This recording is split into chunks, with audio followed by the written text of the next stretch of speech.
if I told you there was a crazy powerful fire Yu-Gi-Oh deck that dodges the ban list? Salamangreat is one of the most powerful fire decks in Yu-Gi-Oh's history, and in today's video, not only will I be showing you how powerful it is now because of the new cards, I will even show you how this deck even fixes its weaknesses. My guy, you remember Nibiru? It's just a rock now. If you are looking for a fun, competitive fire deck that isn't Snake Eyes, then I strongly suggest that you watch this video. Let's go ahead and jump on in.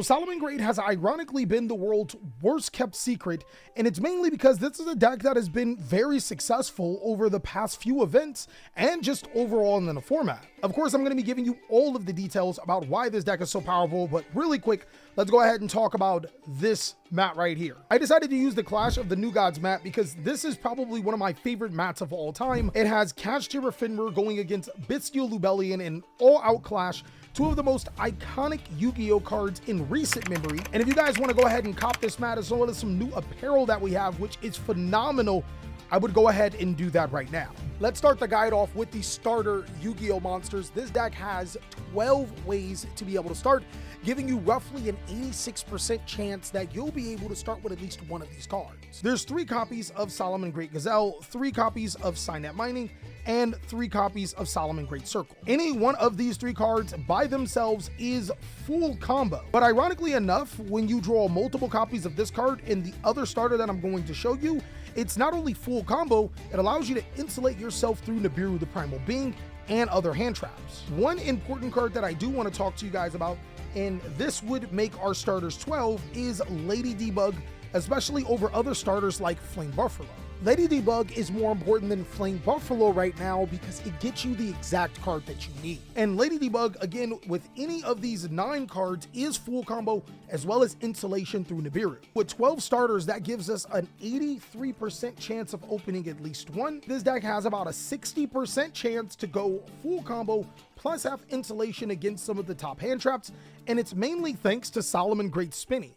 Spinny plus any of our starters is full combo plus protection. And it's crazy what these extender Salamangreat cards can do because they provide a ton of utility. For example, Salamangreat Foxy is not only good for potentially fetching you Salamangreat cards, but its best effect is being able to destroy cards like Summon Limit, preventing you from summoning extra monsters, or being able to get rid of a card that's in a spell and trap card zone through the effect of Snake Eyes cards. Salamangreat Weasel is one of the best Salamangreats in the deck. Ironically enough, giving your opponent monsters in 2024 means that you can trigger the effect of cards like Promethean Princess to be able to summon itself and allow you to keep playing. Salamangreat Jaguar also does give us another extension piece, and the card that I'm actually playing over cards like Salamangreat Falco in Foul is Salamangreat Mole. Now, Salamangreat Mole may seem incredibly interesting to you, especially considering that Falco is a typically played Yu-Gi-Oh card. But Mole actually has some deserving properties and I think should be played in every Salamangreat deck,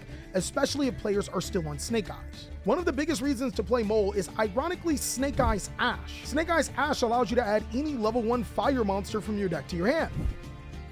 Any of them. And while we don't play Snake Eyes Ash, some of the top decks in the game plays it. It also means that our Hida the Fire Charmer gets more value than any other Hida in any other Yu-Gi-Oh deck because it turns any 2 monsters that we put to our side of the field into an immediate link 4. And lastly, I have noticed that some people are dropping Salamangreat Fire, but I think that is still wrong, and I totally get it. Salamangreat Fire prevents you from summoning monsters that are not fire for the duration of the turn. But if you cut out Salamangreat Fire, you lose a ton of 1-card potential capability that I'll show you later in the video. Salamangreat's consistency is pretty much out of control. With so many ways to search and extend, the deck goes pretty bonkers. But there actually is even more extenders in free agency Cyber's cards that make the deck even crazier. Those free agent cards are 3 copies of Parallel Exceed and 1 copy of EMP Meow Mine. The reason why I separated these cards from the Salamangreat cards is because not only do they allow you to extend, they technically allow you to bridge consistency. If your opponent does interrupt you, these cards can come in a pinch to be able to extend your board, but so can these spell cards that I'm going to talk about, which is 1 Salamangreat Charge, 1 Fire Recovery, and 1 Will of the Salamangreat. Every single one of these cards do more or less the same thing, but funnily enough, they also provide an extra form of utility. Salamangreat Charge's destruction ability is actually easy to be able to do considering that Salamangreat Spinny modifies an attack, but Salamangreat Charge also allows you to be able to shuffle in banished fire monsters. This comes up when you're playing against decks like Runic. Fire Recovery not only replaces itself for the discard, but it also can trigger the effect of Gazelle, and Will of the Salamangreat probably needs no introductions. It is an OTK machine if you put enough fire monsters into your graveyard. Our power cards inside of this deck is only one copy of Salamangreat Roar. I don't think that Salamangreat Rage is terrible by any stretch of imagination, but you don't necessarily want that card in your hand.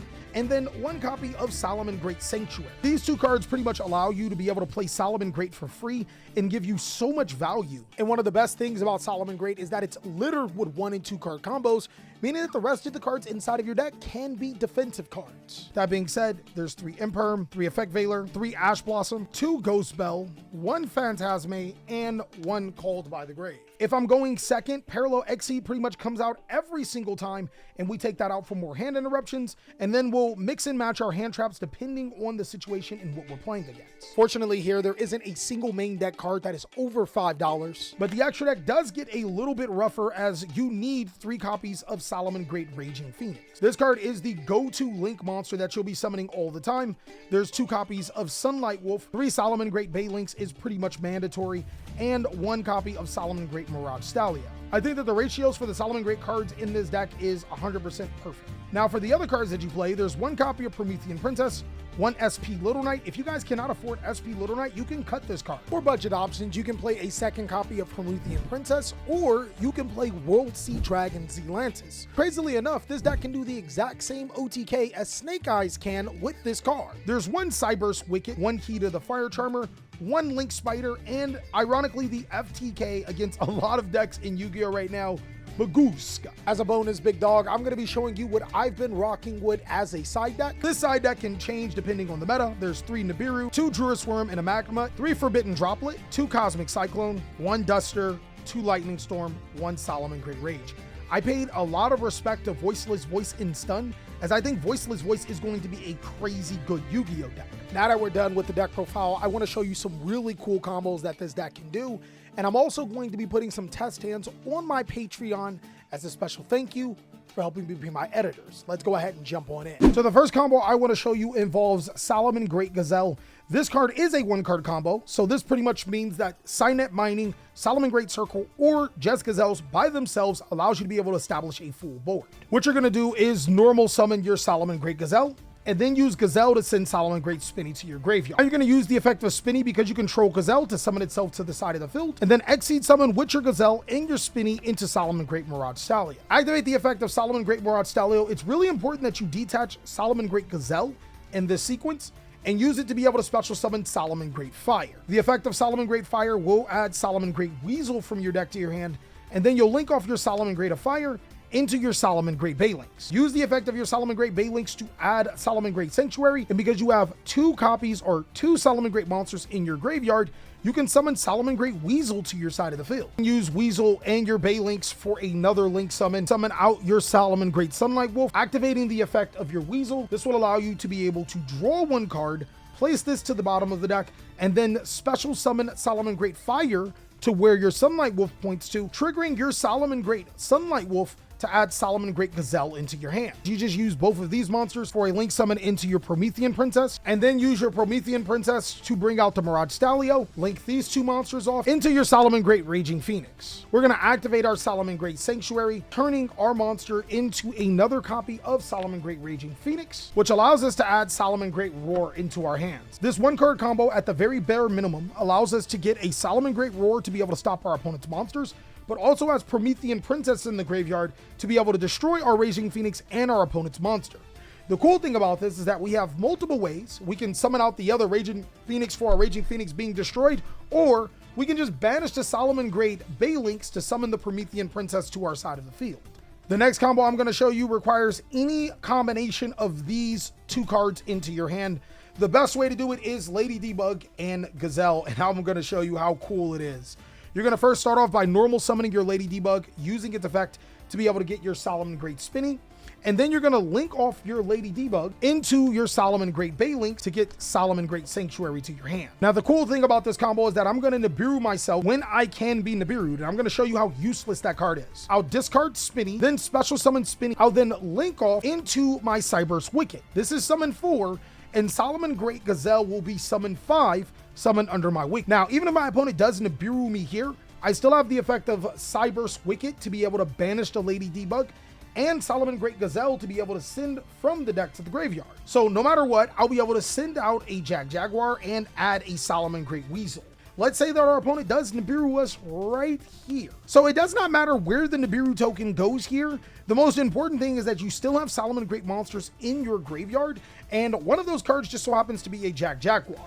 So what you can do here is that you can special summon out your Salamangreat Weasel, use the Weasel for a link, Salamangreat Baylinks, activate Jaguar, use both your Baylinks and your Jaguar, Salamangreat Sunlight Wolf, and then link off your token into a Link Kribo, which will trigger the effect of your Salamangreat Sunlight Wolf at the Gazelle. Now from here, you can link off both the Salamangreat Sunlight Wolf and the Link Spider into Promethean Princess. Use Princess to be able to summon back a monster and link those two monsters into your Salamangreat Raging Phoenix. And now you're going to trigger Weasel's effect because you did summon a Salamangreat monster. Draw a card and then special summon Salamangreat Jaguar to your opponent's side of the field, which triggers the effect of Promethean Princess. Your targets for Promethean Princess will be your Salamangreat Raging Phoenix and their Nibiru. You'll protect with the Baylink's effect and get rid of their Nibiru, and then summon back out Promethean Princess. We'll use the Promethean Princess and our Salamangreat Raging Phoenix into another Raging Phoenix, which gets us Salamangreat Roar. So as you can see, if my opponent Nibiru's me, I still open on the exact same board. And ironically, throughout this entire combo, it does not matter. I can make this board. But if I am to go back to where we originally were, we send the Jaguar, banishing the Lady Debug, adding the Weasel to our hand, and then we use Wicket and Gazelle to be able to make our Promethean Princess. Princess then summons out Salamangreat Gazelle or any monster in our graveyard, and we link into our Raging Phoenix. Then we go ahead and Sanctuary into our second Raging Phoenix, adding the Salamangreat Roar. As you can see, ironically enough, we end up on less cards when our opponent Nibiru's us, and that's strictly because we used less resources. When you're playing Salamangreat as optimally as possible, a lot of times less is better. This is still a really good board, and we still have 3 other cards in our hand to be able to manipulate. Now in this last combo, respectfully, I want to show you why I think it is wrong not to play Salamangreat Fire. Salamangreat Fire plus Parallel Exceed is ironically still full combo. What you would do is you would go ahead and start off by normal summoning Salamangreat Fire and not using its effect. It's that simple. You'll then use Salamangreat Fire for a link summon into your Salamangreat Baylinks. You'll then trigger the effect of Baylinks and Parallel Exceed. You'll summon Exceed to your side of the build, grab a Salamangreat Sanctuary, then use Exceed to summon another copy of Exceed. From here, use your Parallel Exceed and your Salamangreat Baylinks into a link summon into your Cyberse Wicket, and then since your Exceed is treated as 4, you can use that monster into a link summon of your second copy of Salamangreat Baylinks, triggering the effect of Wicket. Banish a Parallel Exceed from your graveyard to be able to add Salamangreat Weasel. Use the Salamangreat Baylinks and the Cyberse Wicket into a link summon into our Promethean Princess. And then we're going to use our Promethean Princess to be able to special summon back our Salamangreat Fire.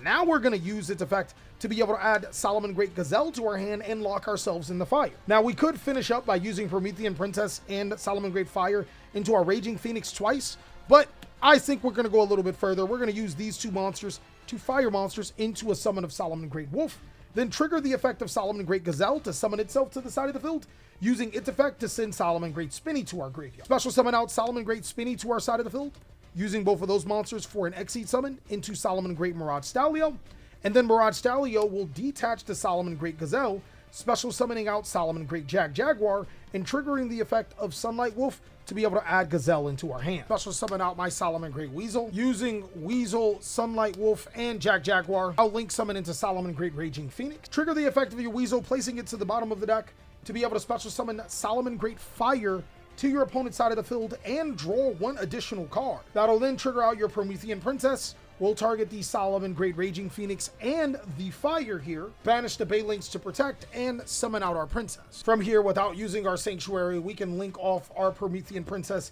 and our Raging Phoenix into another Raging Phoenix, which gets us our last card in Salamangreat Roar. Now, was the ending part of this sequence unnecessary? Yes, but it goes to prove a point that Salamangreat Fire is very viable for the deck. And even despite being locked into fire, this deck can still full combo as well as have follow-up. In this sequence, not only do we have the Raging Phoenix, the Promethean Princess, the Roar, we also have 3 additional cards in our hand. This pretty much means that if our opponent can win right now, it's going to be a bad day for the following. And that's all that we got for the Salamangreat deck profile. If you like the merch, you can go ahead and pick them up right now at TheCaliEffect.com. That includes the shirt, the mat, and everything else in between. Of course, as per usual, big dog, I hope you're having an amazing day, and I'll catch you on the next video.